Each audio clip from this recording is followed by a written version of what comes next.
earmark if they would consider it, you know, and this is why we can't speak too much on that side, as you can understand, but definitely so, because you got to do right now not just what in fishing they say, not just net fishing, there has to be spear fishing. So we're definitely going to be aggressively doing that, and I'm thankful for the opportunity here that we are saying to such persons, come on, the system is ready. All you need to do is prepare to say, I'm going to give 5 years to my country, and everything else will fall in line. Well, Reverend Brick Almiller says when the roll is called for the Jamaica First movement, he wants you to be there to answer. He's seeking good men and women for this movement. Reverend Miller, all the best to you, sir. Thank you so much and appreciate it, and thank you so much for having me share with you today. Excellent, sir. That's lead story on this Thursday. The news at 7 up next.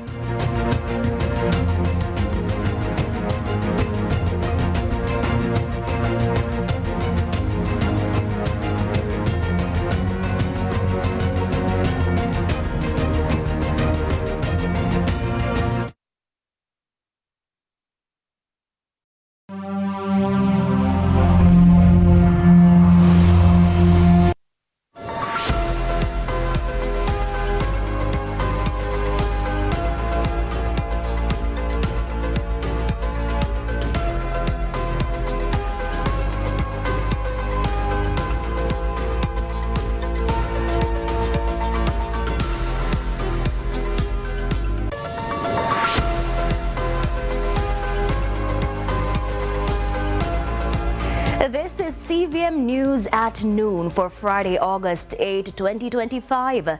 Thanks so much for joining us. I'm Amoy Harriet. Up first this afternoon, Mayor of Savna-la-Mar, Donry Delancey, says the municipal corporation is taking steps to ready the town for the hurricane season, including the cleaning of drains and gullies. But he admits that the work is being carried out without any allocated funds. Drain cleaning is a very expensive activity. And let me point out that the Westmoreland Municipal Corporation has not received any funding specifically for drain cleaning, as was the norm some years ago.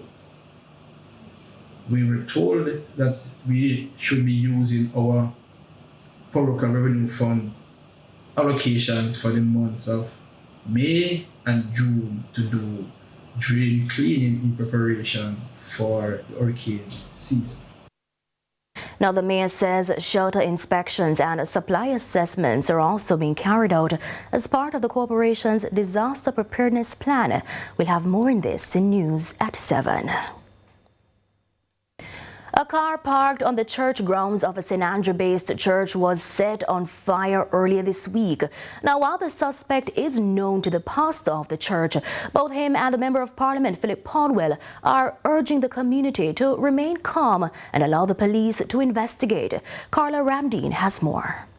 Police have identified a man suspected of torching a pastor's car at the Church of God Deliverance Center Ministries on Windward Road. The incident that happened earlier this week was caught on CCTV footage. A man was seen pouring what appears to be flammable liquid on the vehicle before igniting it. Member of Parliament for East Kingston, Philip Podwell, says he was concerned when he heard about the incident, but is urging members of the church and the community to not take the matter into their hands. The police have done a good job so far. They're aware of the suspect. We're asking the suspect to be turned in and for justice to be done that way. At the same time, we're saying to the church community and the community surrounding this church that they allow the police to do their work. The pastor, Gavin Campbell, explains that he is aware of who the individual is, but is urging the community to respond with peace. I want it to be categorically clear that he and I, we have no ill feelings, but based on what was said to me, that he is sick and he needs help. And we are here to pray and also to help the family in any way that we can. Carla Ramdeen, CVM News.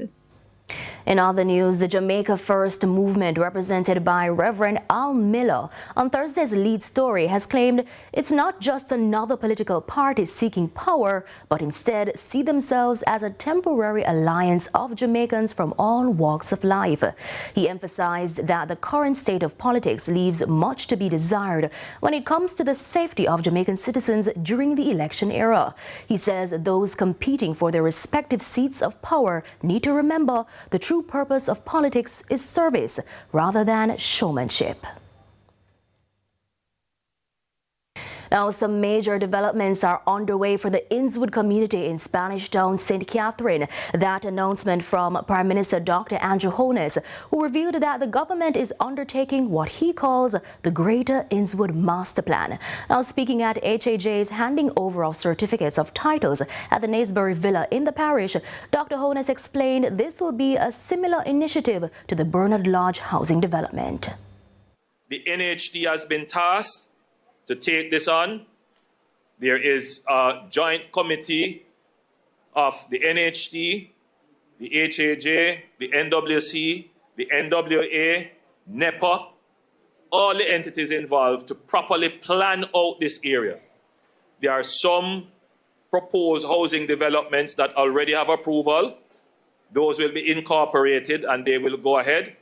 But the developers who are interested in building houses here will also have to participate because their development is having an impact on the use of the infrastructure. And so they will have to pay what is called an impact fee. All right? To subsidize the cost of the infrastructure, which is going to be paid from public funds. So this entire area is going to be the next Bernard Lodge development, where people can look for modern, decent, dignified living. Now, some major traffic changes have been announced for the corporate area this Sunday, as both major political parties are set to stage public meetings. The police have issued a public advisory. By all indications, Sunday is shaping up to be a politically electrifying day with high energy and even higher expectations. Prime Minister Dr. Andrew Holness is expected to announce the date for the upcoming general elections during the Jamaica Labour Party's rally in Halfway Tree. Now, minutes away from that location, the People's National Party will be hosting its own meeting in Crossroads. Now, with just days to go until the dual events, the Jamaica Constabulary Force, JCF, has announced some major traffic restrictions that will go into effect at 11 a.m. on Sunday through to midnight on Monday. For Halfway Tree, key routes such as Constant Spring Road, Malines Road, and Hagley Park Road will see diversions. Motorists heading into the square will be rerouted through South Avenue, Eastwood Park Road, Oxford Road, Winchester Road, and other alternative corridors. Now, parking will be available along sections of Constant Spring Road and Halfway Tree Road, but only in clearly designated lanes and not beyond Courtney Walsh Drive or Holy Childhood High School. Meanwhile, in Crossroads, access to the square will be limited. Restrictions will be in place along Halfway Tree Road, Orange Street, Old Hope Road, and Marasca Road. Motorists heading from Halfway Tree Road, Orange Street, Old Hope Road, or Marasca Road will be diverted via Retirement Road, Torrington Bridge, Tom Redcam Road, and other surrounding routes. Now, parking will only be allowed in designated areas such as parts of Slipe Road, Studio One Boulevard, and Caledonia Crescent, with no parking permitted on Halfway Tree Road or Old Hope Road. Motorists and patrons are being asked to obey the directives of the officers that will be on location. In the meantime, as for what Jamaicans can expect from the meetings, I think it will top the energy we've been seeing across the island. At each stop, it has been growing stronger and stronger. In our political terms, we say PNP Bank come down, or we say PNP River come down bank to bank. The Prime Minister has left little to surprise because he has allowed the time to come down to the wire, the same way he did with the last local government election. He left himself no room to catch us off guard. I expect a high energy meeting. You know, our speakers are vibrant. They know how to engage a crowd. Our meetings are not usually characterized by rhetoric of blood, fire, or war. Our party leader has given a strict indicator, a directive, I'd endeavor to say, that our messaging must be positive. I can indicate that we are ready as well for whenever the Prime Minister and the Jamaica Labour Party leader decides to call it. Whether he will do so Sunday, I don't know. It's a matter for him. Whether it is 2 weeks' time or longer, again, a matter for him. Amoy Harriet, CVM News. And it's time for a break. Our interview segment is next.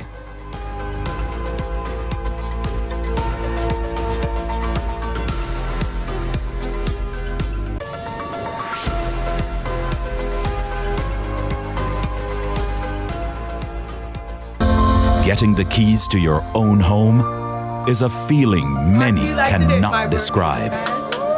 It's a moment we all hope for and a dream that all Jamaicans have.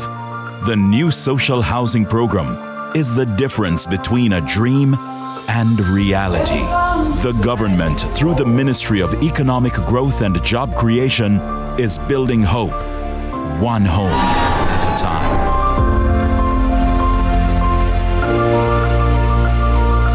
You know what's sweet? The new pack sweet living promotion. Win great prizes. Living room set, or bedroom set, or kitchen appliance set. Plus 2 consolation prizes of AC units. Send in 5 new pack labels or receipts. Labels must belong to at least the new pack canned beans or peas, new pack ketchup, and new pack oil categories. Fill out the tagline. New pack, more than just value. Place your entry in one of the drop boxes at participating outlets. Enter by mail or online at newpackjamaica.com. Time to live sweet. Enter the new pack sweet living promotion. July 13th to September 6th. See the press for more details. Authorized under Section 58.3 of the Betting, Gaming and Lotteries Act.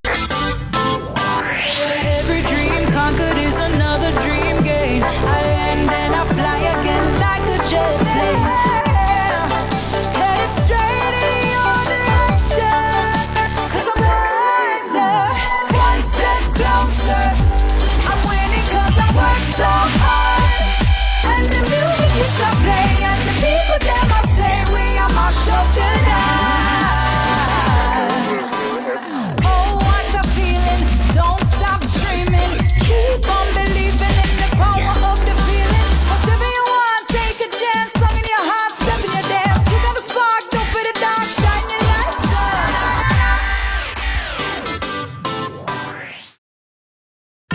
From politics to global events, from social issues to breaking news, Lead Story Prime dives deeper, cuts through the noise, and uncovers the stories that shape your world. Join us every Tuesday at 8 p.m. for Lead Story Prime with me, George Davis, for an hour of incisive analysis, expert interviews, and unparalleled coverage of the issues you care about.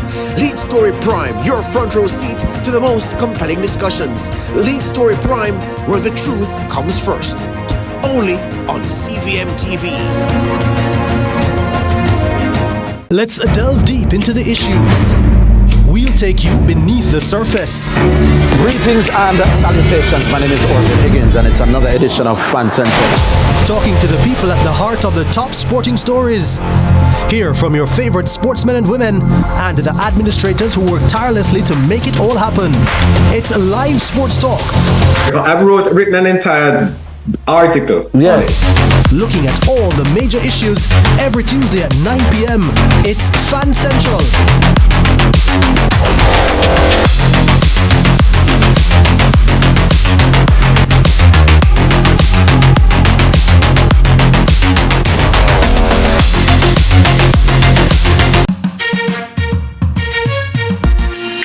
Hey everybody, I'm Yendi, and this is Odyssey with Yendi. In this space, we connect with some of your favorite people as they share their journeys. Here we have some unfiltered conversations as we deep dive into their inspirations, motivations, and experiences to inspire our own life journey.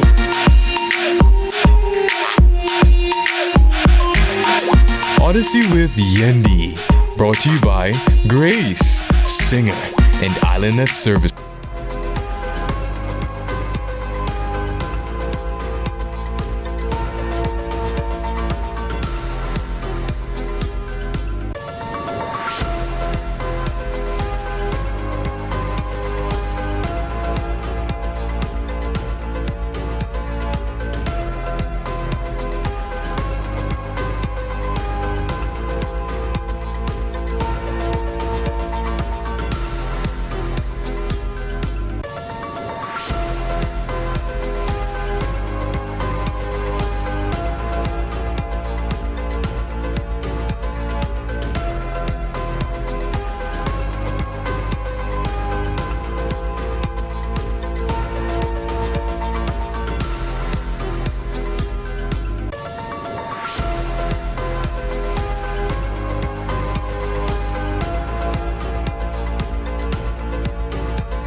welcome back to CVM News at noon. Now, it's August in Jamaica, typically the heart of the Atlantic hurricane season.